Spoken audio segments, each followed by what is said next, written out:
Kita mulai. Bismillahirrahmanirrahim. Alhamdulillah wa syukrulillah wa la hawla wa la quwata illa billah, amma ba'd. Alhamdulillah, kita panjatkan puji syukur kepada Allah pada malam hari ini, sore hari ini kita bisa dalam perkuliahan setelah kita jeda beberapa minggu atau beberapa hari terkait dengan libur Idul Fitri dan akhir Ramadan, ya. Maka yang pertama saya sampaikan, taqabbalallah minna wa minkum. Semoga amal ibadah kita selama Ramadan diterima oleh Allah Ta'ala dan menjadikan kita menjadi manusia-manusia yang meningkat keimanan dan ketakwaan kita kepada Allah. Karena ketakwaan kepada Allah merupakan derajat yang tertinggi di hadapan Allah. Inna akramakum indallahi atqakum. Serba singkat saja, pada sore hari ini kita akan berbicara tentang, ya, sebenarnya materi yang tersisa di buku Kemuhammadian itu ada 2 bab, ya. Sebagian sudah kita mulai, ya, bab yaitu bab 4 dan bab 5. Sebagian bab 4 sudah kita pelajari pada pertemuan sebelum libur. Nah, kemudian ini kita lengkapkan, yaitu bab 4 dan bab 5 itu memang 2 bab tetapi sangat padat isinya, ya. Sangat padat isinya. Yang pertama tentang prinsip-prinsip organisasi, tentang peraturan-peraturan dasar organisasi sampai kepada struktur organisasi, ya. Itu bab 4. Nah, sedangkan bab 5 kiprah Muhammadiyah dan kiprah sosial kemasyarakatan. Nah, di dalam mengkaji ini sebenarnya bisa kita gabungkan antara bab 4 dan bab 5 itu. Jadi bab 4 sebagai wadahnya, sebagai bingkainya, sedangkan bab 5 itu sebagai materinya, sebagai isinya, ya. Jadi di bab 4 misalnya bicara tentang sistem organisasi, bicara tentang struktur organisasi, ada struktur vertikal, ada struktur horizontal. Nanti bab 4, bab 5 itu bicara tentang kiprahnya. Nah, akan tetapi pembahasan mengenai bab 4 dan bab 5 itu tidak cukup dengan kajian teoretik berdasarkan textbook saja, ya. Maka perlu ada kajian lapangannya, ya. Perlu ada kajian lapangan.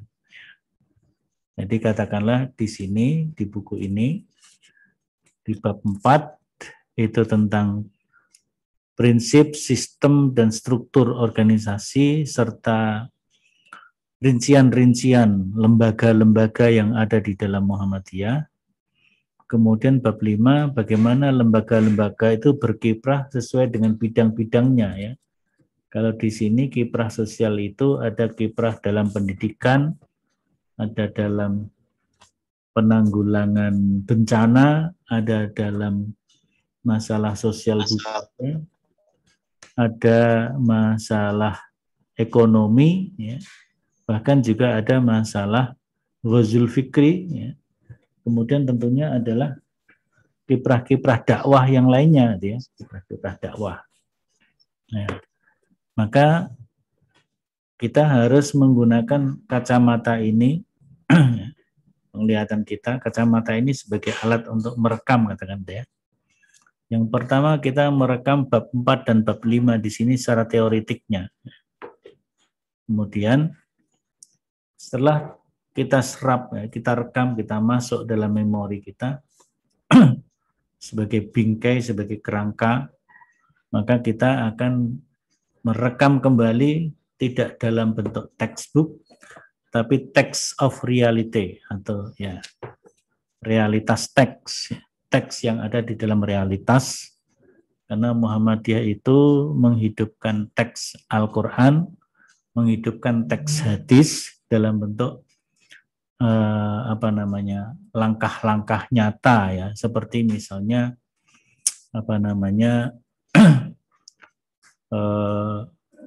Muhammadiyah memaknai Al-Quran dengan gerakan Al-Ma'un, membentuk panti asuhan Muhammadiyah, membentuk rumah sakit, membentuk pendidikan dan sebagainya itu. Itu kan menghidupkan teks Al-Quran dalam kehidupan nyata. Ya. Maka kita bagaimana memadukan antara teori dengan praktek di lapangan. Nah, maka nanti tugas saudara adalah membuat riset mini riset ya. Penelitian ringan, penelitian mini tentang bagaimana misalnya ya di Muhammadiyah ada struktur namanya Lembaga Penanggulangan Bencana yang sering disebut MDMC. Saudara harus tahu ini para calon pemimpin Muhammadiyah harus tahu itu. Ada Lembaga Pengembangan Cabang Ranting, ada Lembaga Penanggulangan Bencana, ada Lembaga Pengembangan Pesantren, tapi juga ada majelis pendidikan, majelis tablik, majelis tarjih, majelis PKU, majelis pendidikan tinggi. Nah, jadi itu lembaga-lembaga dan majelis itu sebagai wadahnya, kemudian kiprahnya ada kiprah sosial budaya, pendidikan, dakwah, penelitian keagamaan untuk membuat fatwa-fatwa, fatwa tarjih. Ya. Ini harus calon-calon pemimpin, calon-calon kader harus mengetahui itu ya, sehingga saudara nanti kalau sudah berkiprah di masyarakat, terutama yang kemudian aktif sebagai pimpinan Muhammadiyah mengerti itu.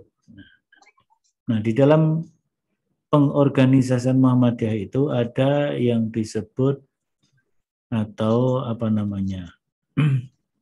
peraturan dasar organisasi. Peraturan dasar organisasi.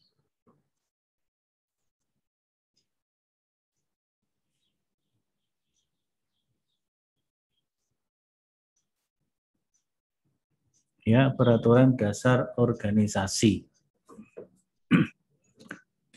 Peraturan dasar organisasi itu seperti undang-undang dasar kalau dalam sebuah negara ya. Nah, di dalam Muhammadiyah peraturan dasar itu ada dua macam. Yang pertama disebut dengan Anggaran Dasar Muhammadiyah yang sering disingkat dengan AD Muhammadiyah. Dan ini merupakan konstitusi tertinggi yang memuat aturan-aturan dasar dari sebuah organisasi, diawali dengan muqaddimah yang memuat prinsip-prinsip ideologi Muhammadiyah. Nanti bisa dibaca di buku ini ya, di buku ini, di bagian-bagian terakhir di lampiran tuh. Kemudian batang tubuhnya ada bicara tentang definisi organisasi Muhammadiyah itu apa, identitas dan jati dirinya apa, ya. Kemudian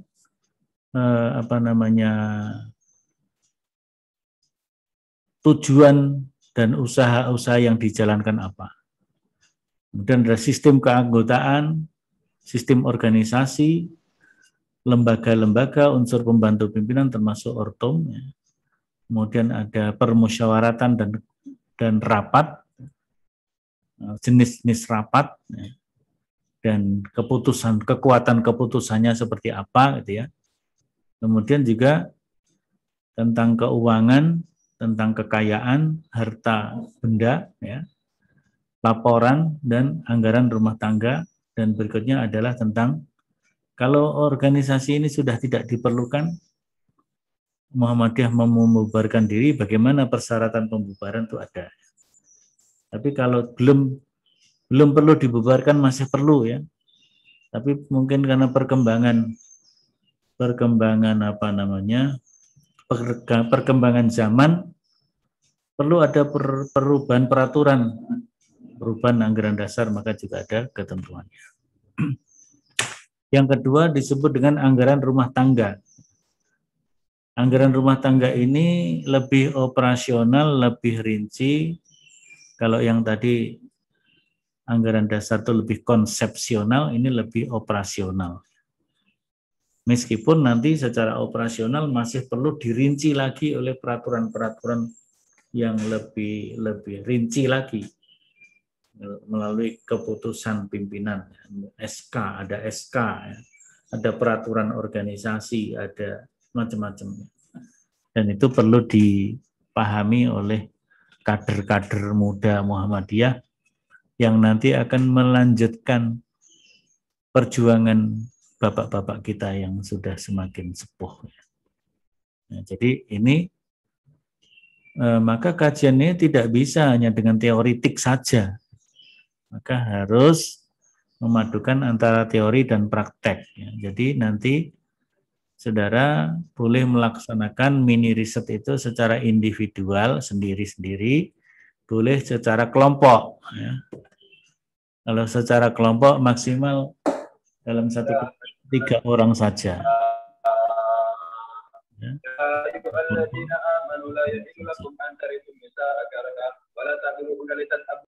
Ini siapa ini? Yang bersuara ini siapa?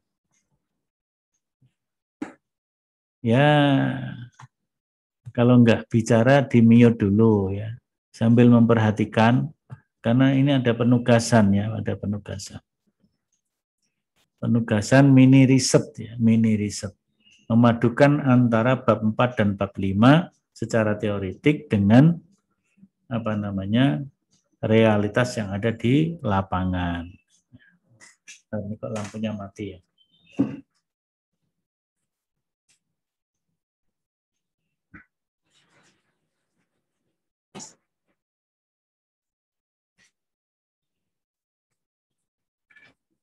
Ya, jadi itu memadukan antara teori dan praktek di lapangan.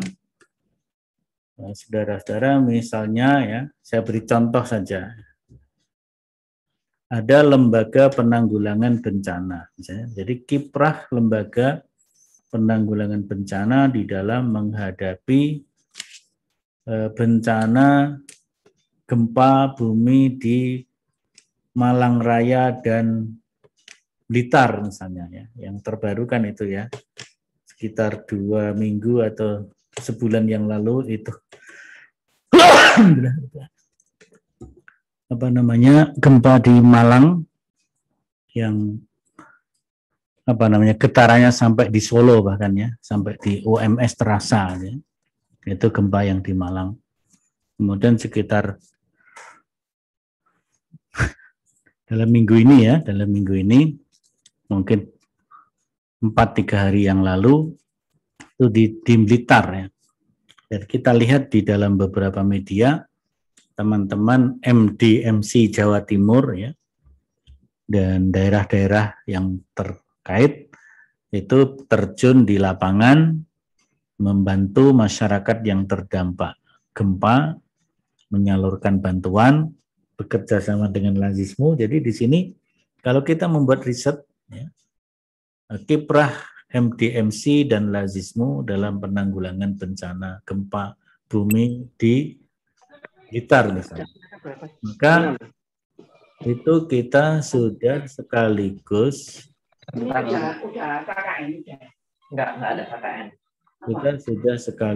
berbicara, adanya skripsi. Kita sudah sekaligus berbicara tentang bab 4, yaitu struktur organisasi, macam-macam organisasi. Ya. Dalam hal ini kita bicara tentang lembaga penanggulangan bencana, bahkan juga bisa masuk di situ Lazismu, dan kiprahnya di masyarakat dalam mengatasi bencana. Jadi bab 3 dan bab 4 sudah tercover di situ, ya. Baik teoretiknya maupun prakteknya. Ya. Yang lain lagi misalnya ini musim peduli Palestina, ya. Peduli Palestina. Nah, ketika saudara-saudara kita muslimin di Palestina dibombardir oleh Israel, ya, bahkan rumah sakitnya dihancurkan dan sebagainya ya. Nah, Muhammadiyah melalui Lazismu mengumpulkan dana. Sampai minggu ini sudah terkumpul mencapai 9 atau 10 miliar ya. Jawa Tengah sendiri hampir mencapai 3 miliar, Jawa Timur 2 miliar lebih. Yang lain-lainnya ada yang 1, ada yang kurang dari itu ya. UMS, Lazismu UMS sudah bisa mengumpulkan sampai 38 atau 40 juta. Ya. Nah, itu saya kira sebagai sebuah lembaga tingkat universitas mengumpulkan infak zakatnya para dosen bisa terkumpul sebesar itu. Karena perguruan tinggi yang lain belum tampak itu berapa jumlahnya.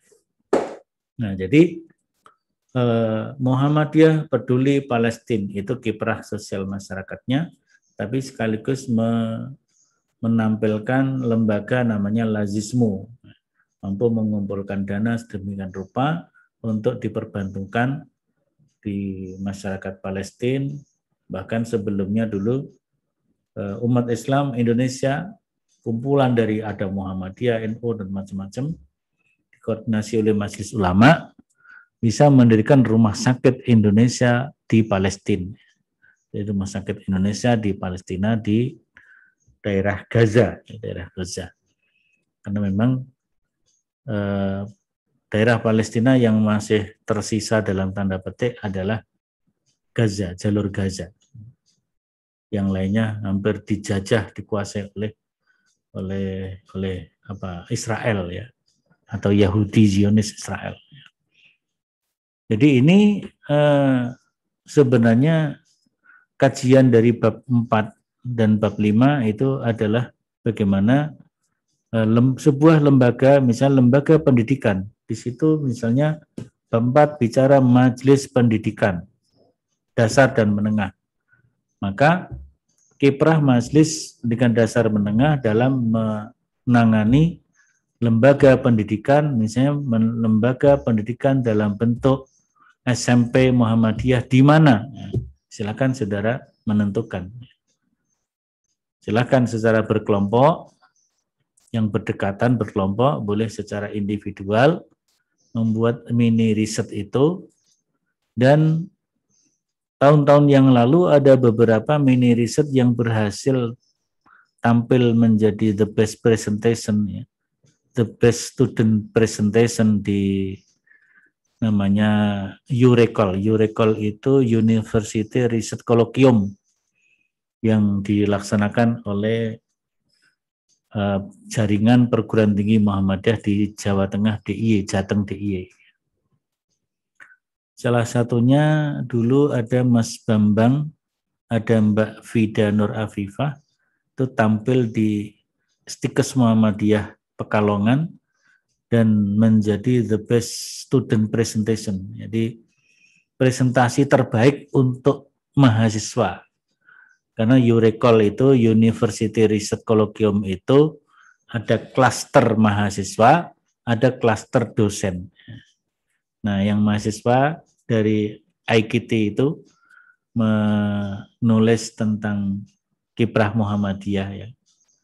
Kiprah Muhammadiyah karena tugas dari mata kuliah kemuhammadian ini kemudian ditulis, kita bimbing lagi, diperbaiki tulisannya untuk ditampilkan di URECOL dan alhamdulillah menjadi the best student presentation.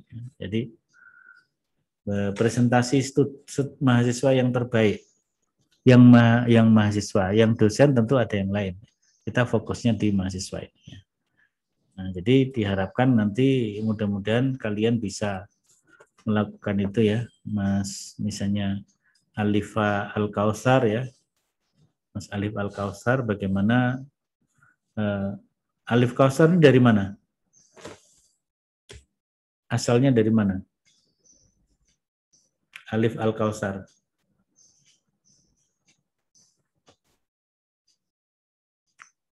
Sedengar suara saya?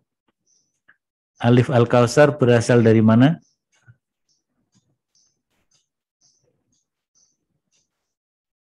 Enggak dengar suara saya ya? Atau Muhammad Hanif? Muhammad Hanif. Ustaz, dari Lampung Ustaz. Alif Al-Kausar dari? Dari Lampung Ustaz. Lampung ya. Lampungnya mana? Lebih dekat ke kota Metro, Lampung Tengah Ustaz. Oh ya, Lampung Tengah ya, Metro ya. Saya kira gerak Muhammadiyah di Metro sangat bagus, apalagi di sana ada Universitas Muhammadiyah Metro, ada Ma'had Ali apa itu di Metro juga. Ya. Ada Ustadz Sujino di sana ya, yang mengembangkan Ma'had Ali itu ya. Nah, itu bisa ya. Misalnya kiprah apa gitu ya. Lazismu atau majelis tarjih atau majelis tablik atau apa gitu ya. Atau pendidikan ya. Jadi itu sekaligus menstudi teoritiknya di bab 4 buku ini ya. Tentang lembaga-lembaga, tentang majelis-majelis, tentunya sesuai tingkatnya. Misalnya kalau Mas Alif Al-Kausar mau meneliti yang ada di Lampung tersebut ya, di Metro dan sekitarnya, atau meneliti yang lainnya ya, skop yang lainnya. Jadi artinya kita sudah mengkaji struktur organisasi, satuan organisasinya, berarti itu bab 4, dan kita mengkaji kiprah sosialnya, yaitu bab 5. Jadi kalau tarjih berarti peran majelis tarjih dalam membimbing umat mengenai kehidupan misalnya ibadah dalam masa pandemi, misalnya gitu ya. Nah, dalam masa pandemi ini kan banyak fatwa-fatwa tarjih ya, yang terkait dengan ibadah, terkait dengan sholat Idul Fitri, sholat Taraweh, sholat berjamaah, juga terkait dengan Idul Kurban dan sebagainya. Kemudian nanti kalau pendidikan apa, kalau lembaga pengembangan cabang ranting apa, dan seterusnya dan seterusnya. Jadi ini saya kira kita mengkaji dua hal sekaligus, teori dan praktek, gitu ya, teori dan praktek. Nah, nanti siapa yang karya-karyanya bagus, kalau nanti ada YouRecall, kita pilih, kita seleksi, nanti mungkin ada perbaikan-perbaikan lagi untuk penyempurnaan, kita kirim untuk bisa mengikuti YouRecall atas nama Prodi Ilmu Al-Quran dan Tafsir. Nanti kan bisa untuk meningkatkan karya produktivitas program studi, sehingga nanti di dalam akreditasi kita bisa memiliki data-data untuk mendukung peningkatan nilai akreditasi. Yang sekarang IKT itu baru berakreditasi B, karena itu akreditasi pertama. Akreditasi pertama B itu sudah sangat bagus, karena yang lain-lain rata-rata itu C. Alhamdulillah IKT WMS bisa B. Tapi kita tidak bisa hanya berhenti di B itu, kita harus bergerak lagi, berjuang lagi, bagaimana meningkatkan. Kalau standar yang dulu namanya A, akreditasi A. Standar yang baru namanya unggul. Kita harus bisa mencapai unggul paling tidak pada akreditasi yang akan datang. Jadi bagaimana S1 EKT bisa unggul, sehingga nanti kita bisa akan lebih lancar ketika ingin membuka prodi IKT yang S2-nya. Karena kita juga sedang menyiapkan, mudah-mudahan bisa segera terwujud S2 IKT. karena sudah banyak lulusan kita yang sudah menanyakan, bahkan juga lulusan IKT di luar WMS yang di sekitar Solo Raya ini. Kapan WMS mau mendirikan S2 IKT? Jadi itu saya kira penting ya. Ya. Ini barangkali pokok-pokok pikiran ya, yang saya sampaikan untuk apa namanya. Nah, tapi sebelumnya ini ada namanya, tadi sudah belum ya? Belum ya. Di dalam penanganan organisasi itu di Muhammadiyah ada yang disebut namanya peraturan dasar. Nah, peraturan dasar organisasi Muhammadiyah yang ini terdiri dari dua konsep penting. Yang pertama adalah anggaran dasar Muhammadiyah. Yang kedua adalah anggaran rumah tangga Muhammadiyah. Selebihnya itu nanti masih ada lagi namanya pedoman organisasi, peraturan organisasi, keputusan organisasi, sehingga kita mengenal ada SK, surat keputusan. Nah, di tingkat amal usaha saja ada sendiri ya. Jadi saudara yang menjadi himpunan himpunan mahasiswa prodi HMP ya, himpunan mahasiswa prodi, itu kan setiap periode ada pergantian pimpinan, ada pemilihan pimpinan, ada aturannya, kemudian setelah dipilih diajukan pengesahannya, maka kemudian ada SK pimpinan fakultas, SK dekan tentang pimpinan HMP, SK dekan tentang pimpinan BEM, pimpinan DPM dan sebagainya. Itu yang lebih kecil lagi di tingkat amal usaha. Tapi di tingkat organisasi ya seperti itu. Jadi ini nanti bisa dibaca. Ini di dalam buku ini ada di bagian akhir ya, di lampiran. Anggaran dasar dan anggaran rumah tangga. Anggaran dasar ada 16 bab dan 42 pasal. Sedangkan kalau anggaran rumah tangga itu ada 38 pasal, tidak ada babnya. Kalau anggaran dasar itu bersifat konseptual, kalau anggaran rumah tangga bersifat operasional, lebih teknis, lebih operasional, meskipun nanti masih dirinci lagi, misalnya membahas pemilihan pimpinan dan masa jabatan. Maka nanti akan ada namanya tata tertib pemilihan pimpinan yang dibuat oleh pimpinan persyarikatan di masing-masing jenjang. Jadi kalau pemilihan pimpinan pusat disusun oleh PP Muhammadiyah, disahkan dalam sidang tanwir. Itu menjadi tata tertib pemilihan pimpinan yang menjabarkan tentang persoalan pemilihan pimpinan secara teknis di dalam anggaran rumah tangga. Gitu. Ya, calon-calon pemimpin mesti ngerti ini. Ini kelihatannya tidak terlalu ilmiah ya, tetapi namanya sebuah teori ya menjadi ilmiah, karena ini kan kajian teoritik, kemudian bagaimana membandingkan antara teori dan praktek di lapangan. Ya. Jadi apa namanya,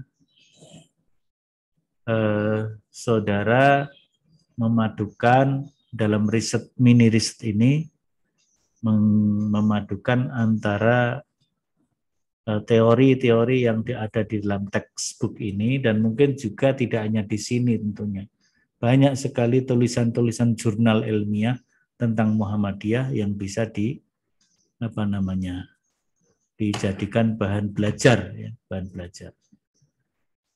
Ya, jadi untuk pertemuan siang hari ini kita tidak terlalu panjang. Seperti biasanya online itu sedikit saja. Nah, ini di dalam Psikologi sudah saya masukkan juga. Ini kelas A ya. Jadi kita masuk di pertemuan yang ke-10 ya. Pertemuan yang ke-10. Berarti kita masih tersisa ada 4 pertemuan lagi. Sampai nanti terlaksana ujian akhir semester ya. Jadi pertemuan dalam satu semester itu 14 kali tatap muka. Kita sudah yang ke-10, nanti masih ada 4 lagi. Mungkin saya tambahkan beberapa sebagai landasan Anda melakukan mini riset ya. Nah, nanti dalam pertemuan berikutnya sambil saya menambahkan, mungkin sudah ada yang saya minta untuk menyampaikan perkembangan rencana mini riset. Sekarang Anda tentukan rencana mini riset yang akan Anda lakukan apa. Mau ambil tema apa? Tema majelis tarjih, tablik, pendidikan, atau lembaga, nanti ada lembaga tentang pengembangan cabang ranting, pesantren, lembaga penanggulangan bencana, gitu ya. Kemudian kiprahnya dalam kiprah apa, gitu. Jadi saudara sudah mulai merancang sebuah judul untuk mini riset yang memadukan antara bab 4 dan bab 5. Nanti insya Allah akan saya tambahkan uraian ini secara deskriptif. Ini nanti saya tampilkan di psikologi ya, baik pertemuan yang ke-10 ini atau pertemuan-pertemuan berikutnya ya.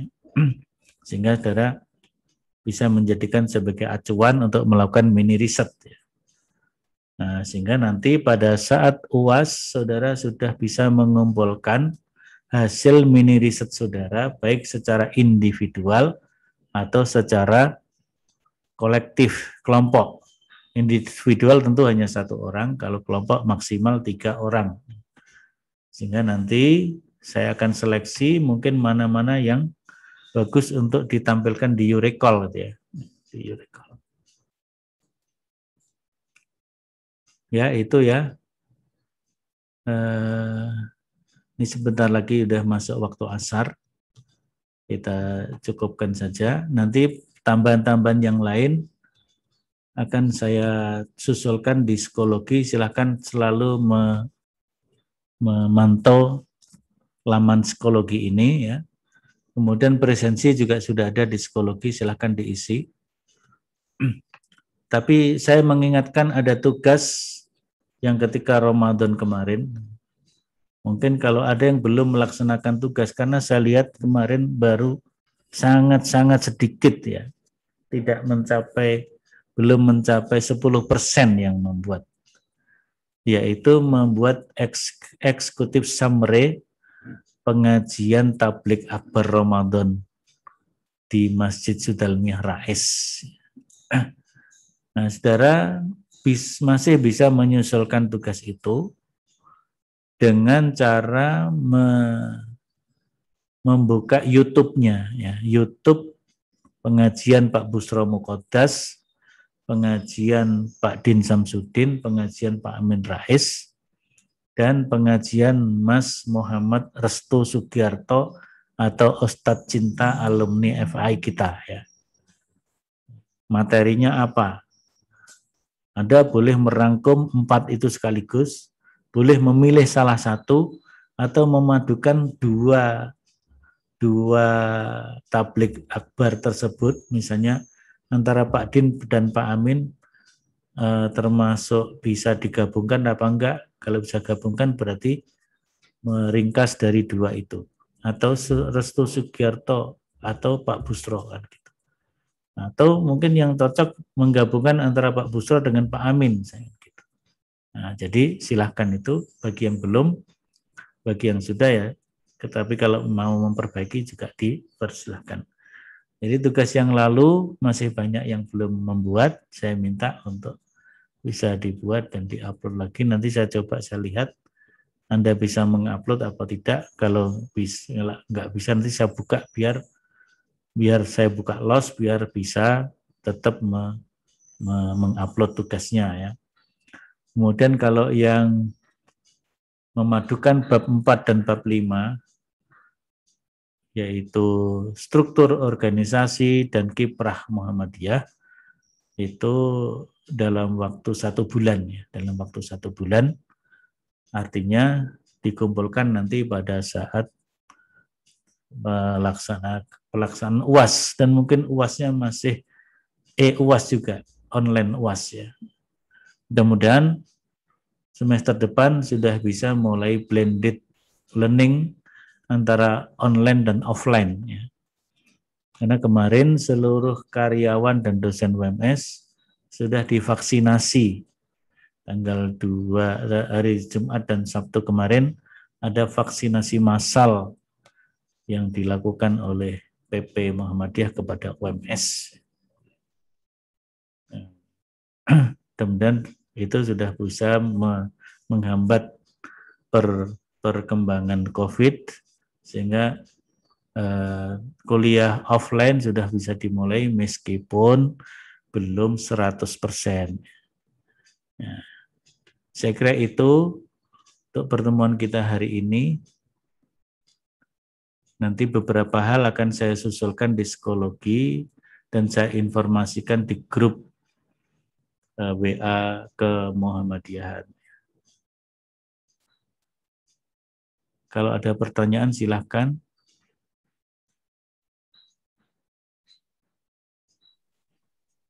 Afwan Ustadz, untuk temanya itu nanti, tema dan lain-lain itu nanti disusulkan di psikologi atau bagaimana Ustadz?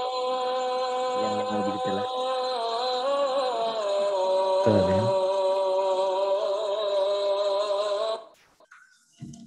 Jadi temanya masing-masing bisa menentukan temanya sendiri, ya.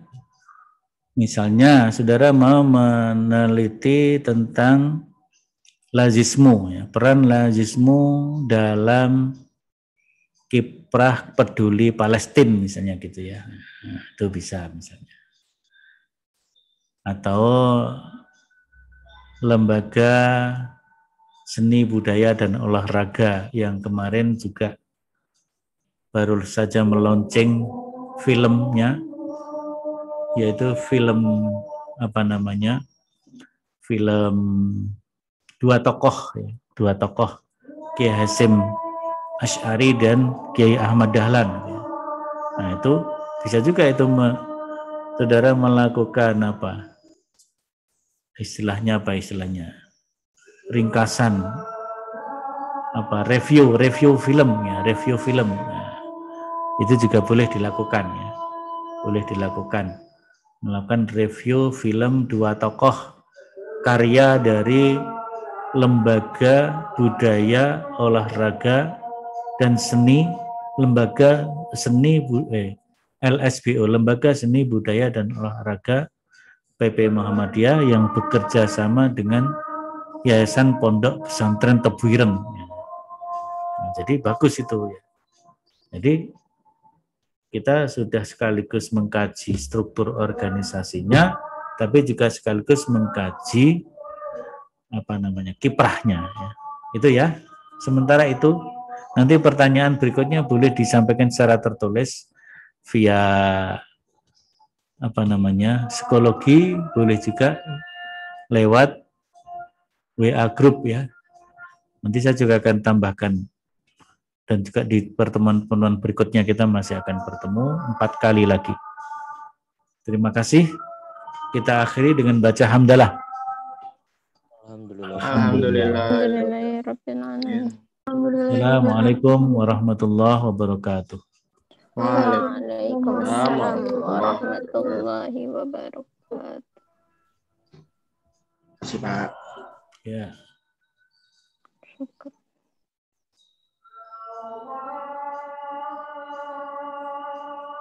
Presensi jangan lupa ya, di psikologi diisi ya.